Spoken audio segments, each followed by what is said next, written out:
Hello dear student, कैसे हो आप सभी लोग। मैं हूँ DRX देविसपाल और आज की क्लास में आपका बहुत बहुत स्वागत है। आज हम लोग पढ़ने वाले हैं सवाल और हम लोग जो चैप्टर पढ़ रहे हैं उसका नाम है वनस्पति जगत। तो चैप्टर स्टार्ट करने से पहले यानी कि वीडियो स्टार्ट करने से पहले एक सूचना, अगर आपको वीडियो की क्वालिटी अच्छी नहीं दिख रही हो तो कृपया करके यूट्यूब में क्वालिटी बढ़ाने का एक ऑप्शन आता है, तो आप जो है क्वालिटी बढ़ा के वीडियो देखो तो आपको मज़ा आएगा।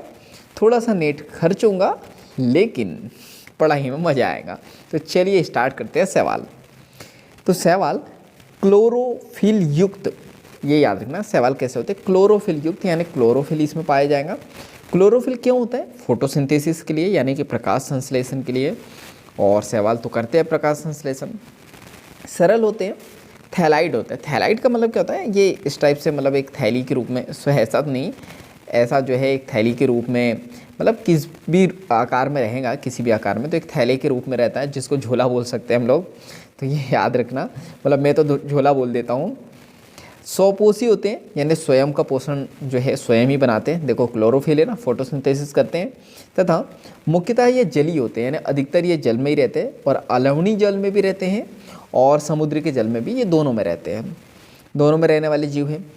वे सामान्य आवाज़, जैसे कि आवाज़ की बात करते हैं, कहाँ कहाँ देखने को मिल जाएंगे?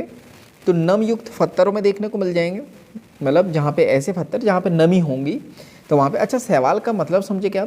शैवाल जिसको हम लोग एल्गी कहते हैं, ये याद रखना, और कज्जी कहते हैं हम लोग नॉर्मल लैंग्वेज में, जो है ना इसको कज्जी कहते हैं। हरी हरी रहती है, तालाब के किनारे जाओगे तो ये हरी हरी कज्जी आपको देखने को मिल जाएगी, तो इसी को हम लोग शैवाल कहते हैं। तो नम युक्त पत्थरों में, मिट्टी में, जहाँ पे मिट्टी में नमी रहती है तो वहाँ पे आपको देखने को मिल जाएंगे। लकड़ी में, लड़की नहीं बोला मैंने, लकड़ी बोला, कुछ लोगों को लड़की सुनाई दिया होगा। लड़की में जो है कज्जी नहीं जमती है, लकड़ी में जमती है। चलो इसमें, इसके बाद हम लोग बात करते हैं उनमें से कुछ कवक लाइकेन में। अब ये लाइकेन क्या है? तो लाइकेन मैंने जो है पहले बता चुका हूँ, तो कमेंट्स बॉक्स में आप बताओ। हालांकि इस चैप्टर के लास्ट में मैं बताऊँगा कि लाइकेन होते क्या है। चलो लिखा हुआ है तो मैं बता ही देता हूँ। देखो कवक और शैवाल, इन दोनों के संबंध को हम लोग क्या कहते हैं? लाइकेन। क्लियर है? प्राणियों के संगठन में भी पाए जाते हैं, जैसे कि स्लथ रीच यानी कि बियर्स। क्लियर है? तो क्या होती है ये? बाबा गूगल करना, बाबा गूगल जो है बहुत उगलते हैं, और बाबा गूगल जब उगल दे तो कमेंट्स बॉक्स में आपको बताना है कि रीच कैसी होती है। चलो इसके बाद हम लोग बात करते हैं नेक्स्ट। तो शैवाल के माप तथा आकार में बहुत भिन्नता होती है, यानी इसका जो साइज और शेप है बहुत अलग अलग होता है। ये कॉलोनी बना के भी रहते हैं। कॉलोनी यानी छोटे छोटे बैक्टीरिया जो है, मतलब छोटे छोटे लोग जो है एक कॉलोनी में रहते हैं ना, वैसे ही ये कॉलोनी बना के रहते हैं। जैसे कि बॉलवॉक्स, ये याद रखना है कि कॉलोनी बना के कौन रहता है? बॉलवॉक्स। तंतुमय कैसे होते हैं? तो यूरोथ्रिक्स। तंतुमय मतलब क्या होता है? 1 मिनट। तंतुमय मतलब ये इस टाइप से हो सकते हैं, तंतुमय बन। क्लियर है? तो ये तंतुमय जैसे कि यूरोथ्रिक्स, यूलोथ्रिक्स, स्पाइरो वगैरह, ये चित्र 3.1 में बताया गया है। तो कहाँ गया 3.1? ये देख लेते हैं, ये है 3.1। क्लियर है?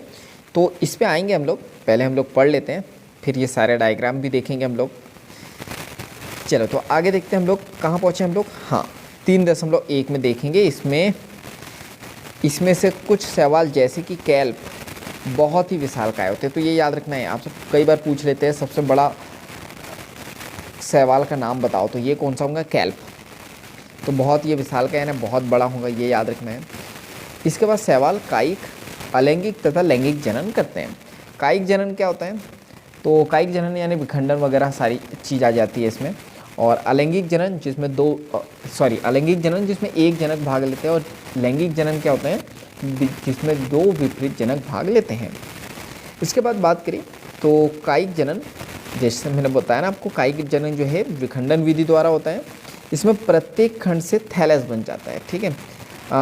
विखंडन क्या होता है? पहले तो ये देखो, विखंडन यानी कि ये विखंडन टूट के जो है छोटे छोटे भागों में टूट जाएगा, और ये जो छोटे छोटे खंड है ये किस में परिवर्तित हो जाएंगे? थैलस में। देखो इस टाइप से, मतलब कोई थैलस बन जाएगा, या झोला, आप तो झोला समझो बस।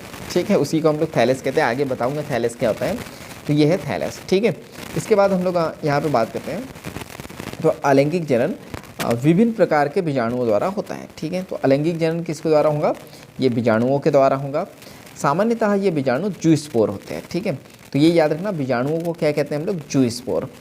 इनमें कसाबिक यानी फ्लैजिला होता है।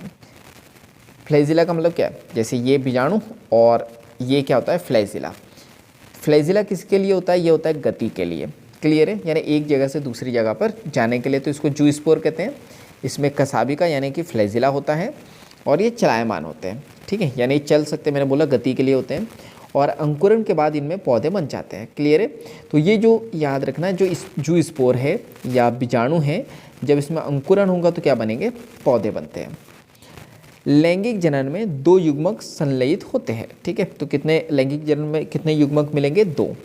तो ये तो मैं आपको पता ही है, लैंगिक जनन में 2 युग्मक तो भाग लेते ही है, चाहे मैं यहाँ पे मनुष्य की बात करूँ या पेड़ की बात करूँ, मेल और फीमेल। ये युग्मक कसाभिक युक्त होते हैं, यानी कि कसाभिका युक्त होते हैं, अभी जो मैंने बताया फ्लैजिला होते हैं, तथा माप में समान हो सकते हैं। ठीक है, जैसे कि यूरोथ्रिक्स। अथवा फ्लैजिला विहीन लेकिन समान माप वाले हो सकते हैं, स्पायरोगायरा। क्लियर है? तो फ्लैजिला के साथ कौन? यूरोथ्रिक्स। फ्लैजिला विहीन कौन? स्पायरोगायरा। चलो आगे देखिए, अब लैंगिक जनन की बात करते हैं। तो ऐसे जनक को समयुग्मकी कहते हैं। ठीक है, तो ये याद रखना, समयुग्मकी का मतलब क्या होता है? जिसमें समयुग्मकी, लैंगिक जनन याद रखना है 3 प्रकार से होता है, समयुग्मकी, असमयुग्मकी और एक और कहाँ गया? विषमयुग्मकी। ये विषमयुग्मकी। क्लियर है? चलो, तो हम लोग बात करते हैं समयुग्मकी क्या है? जिसमें दोनों युग्मक समान होंगे, यानी कि दोनों का आकार क्या होगा? सेम होगा। क्लियर है? इसमें 2 होंगे, एक फ्लैजिला विहीन होगा तो यूरोथ्रिक्स, और एक होगा फ्लैजिला युक्त, तो वो क्या होगा? यहाँ पे सॉरी फ्लैजिला युक्त यूरोथ्रिक्स, और फ्लैजिला विहीन कौन सा होगा? स्पायरोगायरा। ठीक है, जब विभिन्न माप वाले 2 युग्मक संलयन होते हैं तो उसे असम युग्मकी कहते हैं। क्या बोल रहे हैं? विभिन्न माप वाले, यानी एक बड़ा होगा और एक छोटा होगा। क्लियर है? तो उसे असम युग्मकी कहते हैं। जैसे कि यूडोराइना। यूडोराइना मेरे को ऐसा लग रहा है कि गलत लिखा हुआ है। ठीक है, यूडोराइना डायग्राम में दिया हुआ है क्या? यूरोडाइना।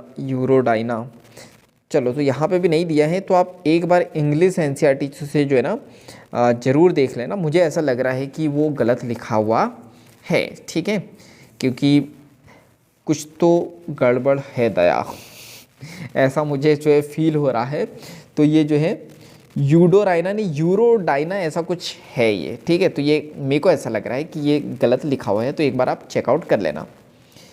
तो जैसे, तो ये एग्जाम्पल देख लेना, कुछ स्पीसीज विषम युग्म की लैंगिक जनन में, मतलब एक कौन सी होती है? विषम युग्म की। क्लियर? तो याद रखना, तो इसमें एक बड़े, ठीक है, एक बड़ा होगा और वो कैसा होगा? अचल, स्थैनिक, यानी एक ही जगह पर रखा होगा, और मादा युग्मक से एक छोटा चलायमान नर युग्मक होता है, एक छोटा होता है और एक ऐसा होता है चलायमान, और चलायमान होगा तो फ्लैजिला तो होगा ही। क्लियर है? तो चलायमान एग्जाम्पल क्या है? वॉल्वॉक्स और फ्यूकस। क्लियर है? याद रहेगा। चलो आगे देखते हैं।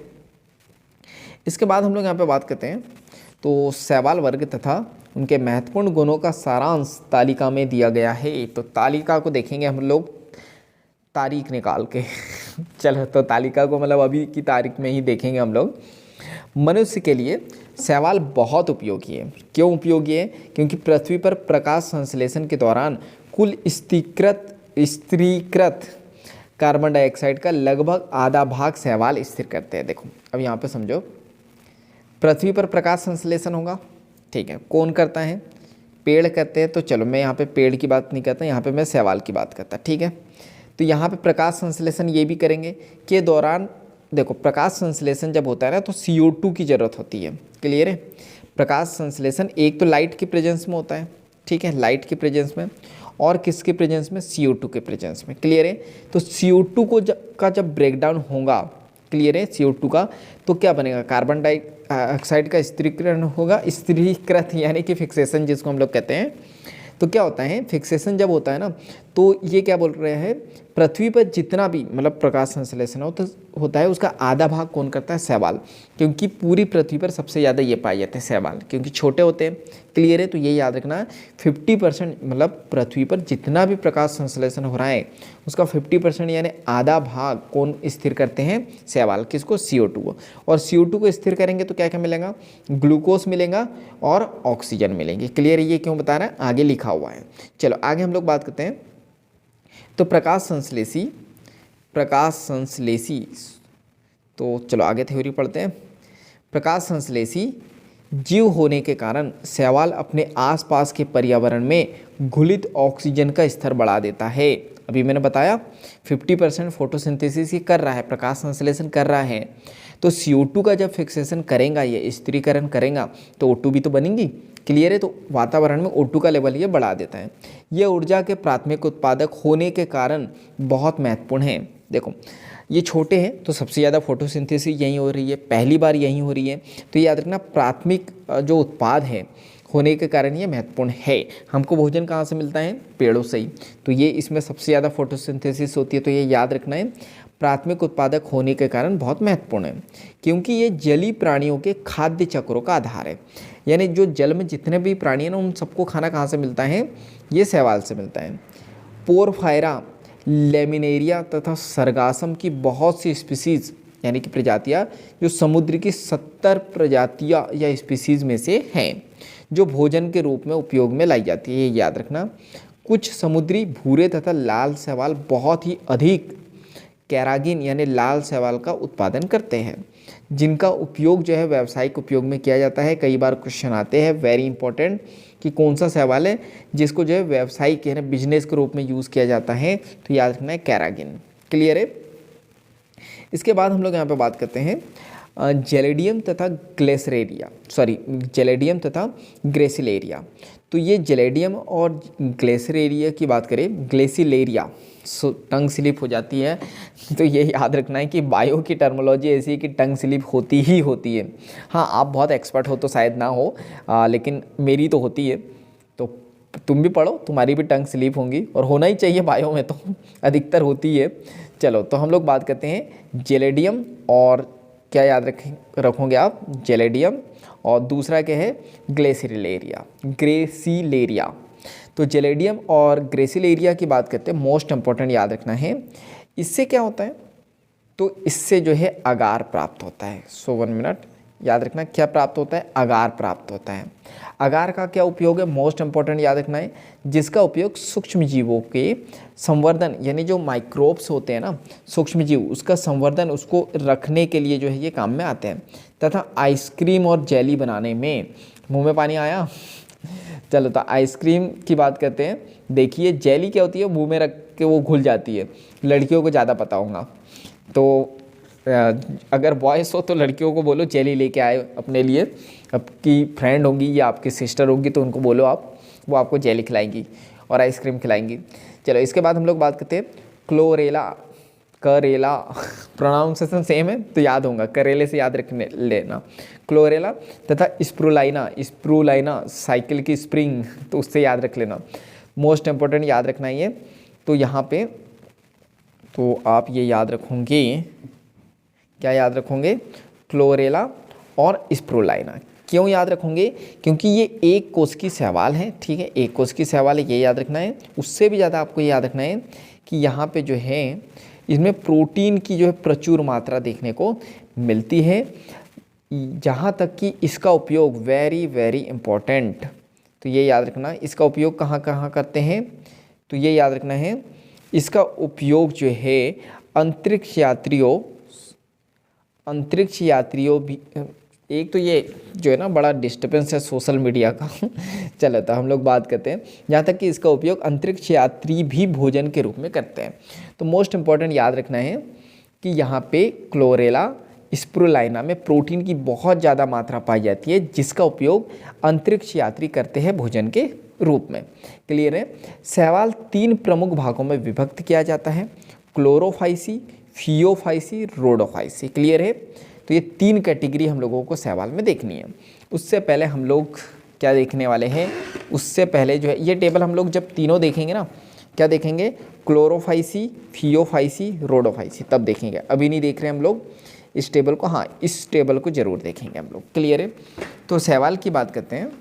अच्छा, ये भी आपको समझ में नहीं आएगा कि हरित शैवाल क्या होता है, भूरे शैवाल क्या होते हैं और लाल शैवाल क्या होते हैं। ठीक है, तो हम लोग बात करें तो प्रवण, छत्री, व्रंत, स्थाप, स्थापांक, चलो कुछ चीज़ें हैं, तो इसको भी हम लोग नेक्स्ट क्लास में देखेंगे, क्योंकि इससे पहले हमको ये टेबल समझना पड़ेगा, तभी आपको चीज़ें समझ में आएंगी। तो नेक्स्ट क्लास से हम लोग स्टार्ट करेंगे क्लोरोफाइसी।